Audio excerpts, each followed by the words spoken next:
अस्सलाम वालेकुम। आप सबका क्या हाल चाल है? उम्मीद करता हूँ आप सब खैर खैरियत से होंगे और अल्लाह ताला की हिफाजत पे होंगे।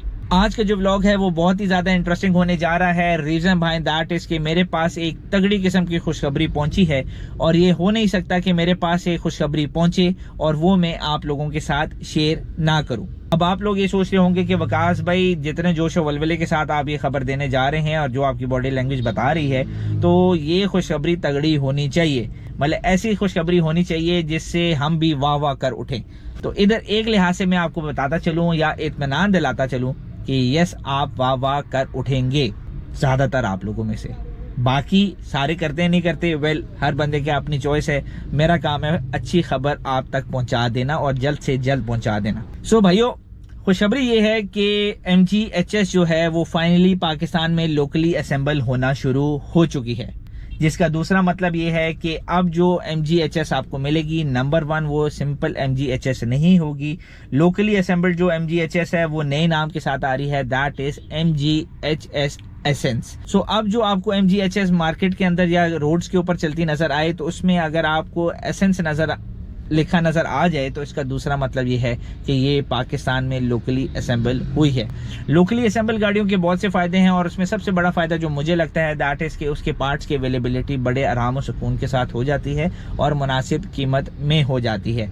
अब आप लोग इधर ये भी सोचे होंगे विकास भाई बाकी बातें पासे रखो, बाकी डिटेल्स भी जल्दी जल्दी बताता हूँ, तफसील से बताता हूँ। इधर सबसे पहले तो मैं आप लोगों को ये बताता चलूं कि कंपनी को बहुत ज्यादा इश्यूज आ रहे थे और वो 1 बाय 1 करके उन सारे इश्यूज को टिकल डाउन कर रहे थे और वन फाइनल जो उनको प्रॉब्लम आ रहा था, जिसकी वजह से उनको गवर्नमेंट की तरफ से इजाजत नहीं मिल रही थी लोकल असेंबल करने के लिहाज से, दैट वाज दी उनका जो पेंट डिपार्टमेंट था। और अल्हम्दुलिल्लाह अब ये खबर जब आई है कि MGHS लोकली असेंबल होना शुरू हो चुकी है और मार्केट में लॉन्च भी कर दी गई है, तो उसका दूसरा मतलब ये है कि उनका जो पेंट डिपार्टमेंट था उसका मसला भी सॉर्ट आउट हो चुका है और अब गवर्नमेंट की तरफ से इनको इजाज़त मिल गई है कि सर जी बनाई जाओ तो सुटी जाओ मार्केट।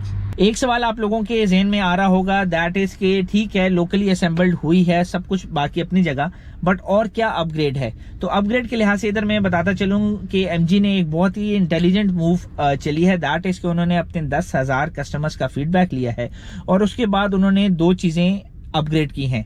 नंबर 1, MG पायलट के अंदर जैसे मैंने आपको बताया मुख्तलिफ ऑप्शंस हैं, तो उसमें ऑटोमेटिक इमरजेंसी ब्रेकिंग और इंटेलिजेंट स्पीड असिस्ट जो है उस ऑप्शन को उन्होंने डिसेबल कर दिया है। बाकी जितनी ऑप्शंस हैं उन्होंने उसको इनेबल करके रखा है। एंड सेकंड ये कि पाकिस्तान के जो मैप्स हैं वो इन्होंने इसमें इनेबल कर दिए हैं, ये जो लोकली असेंबल्ड हुई है, जिसका दूसरा मतलब ये है कि अब जो भी पाकिस्तान की रोड के ऊपर अपनी गाड़ी चलाएगा तो उसको कोई ज्यादा प्रॉब्लम नहीं आएगी।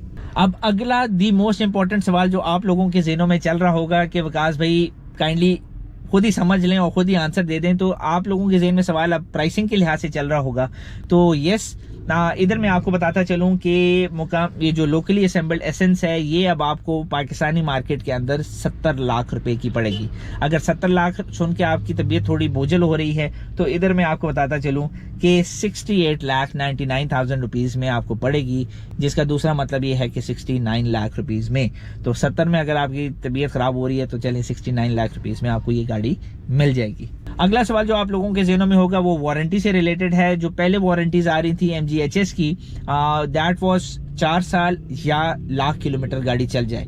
अब जो है एसेंस के लिहाज से उन्होंने जो अपग्रेडेशन की है वारंटी में, दैट इज 5 साल या 1.5 लाख किलोमीटर अगर गाड़ी चलेगी तो इसकी कॉम्बिनेशन के लिहाज से होगा। तो मेरे लिहाज से 5 साल या 1.5 लाख किलोमीटर बहुत अच्छा फिगर है। तीसरा अहम सवाल जो आप लोगों के ज़हनों में चल रहा होगा, that is related to booking and उसका डिलीवरी स्टेटस। MGHS एसेंस के लिहाज से मैं बात कर रहा हूं, तो इधर मैं आपको बताता चलूं कि 2 ऑप्शंस आपके पास अवेलेबल हैं, या तो आप फुल कैश पेमेंट कर दें या आप जो एडवांस पेमेंट होती है वो कर दें। एडवांस पेमेंट के लिहाज से मैं आपको बताता चलूं कि as per the rules and regulations of Pakistan, तो वो ये है कि 20% आपकी एडवांस पेमेंट बनती है, इससे ज़्यादा की नहीं बनती। तो इस चीज़ को डू मेक श्योर, ज़्यादा देने की ज़रूरत नहीं है। अगर ज़्यादा आपके पास पैसे हैं तो फुल पेमेंट पे जाएं, नहीं तो 20% एडवांस पेमेंट बनती है वो आप दे दें। डिलीवरी स्टेटस के लिहाज से भी मैं आपको बताता चलूं कि अगर आपने फुल पेमेंट कर दी है तो विद इन 60 डेज दे देना कंपनी की जिम्मेदारी है। तो उम्मीद करता हूं कि जो MG वाले हैं वो फुल पेमेंट वालों को विद इन 60 डेज गाड़ी दे देंगे, और जिन्होंने पार्शियल पेमेंट की हुई है, फॉर एग्जांपल एडवांस पेमेंट के लिहाज से वो चलते हैं, तो उनको 60 डेज के बाद गाड़ी डिलीवर हो जानी चाहिए। ये थी जी आज की खबर, और उम्मीद करता हूँ आपको ये खुशखबरी पसंद आई होगी। डिलीवरी स्टेटस के लिहाज से या बुकिंग्स के लिहाज से अगर आपको कोई प्रॉब्लम्स आती हैं तो आप कमेंट सेक्शन में ज़रूर मेंशन करें, ताकि उसके ऊपर भी बातचीत की जा सके। ये था आज का व्लॉग, उम्मीद करता हूँ आपको पसंद आया होगा। पसंद आने की सूरत में वीडियो को लाइक कर दें, शेयर कर दें, चैनल को सब्सक्राइब कर दें और बेल आइकन को प्रेस करना ना भूलें, ताकि रोजाना की अपडेट्स आपको मिलती रहें। राह चलते हुए साइनिंग आउट, अल्लाह हाफिज।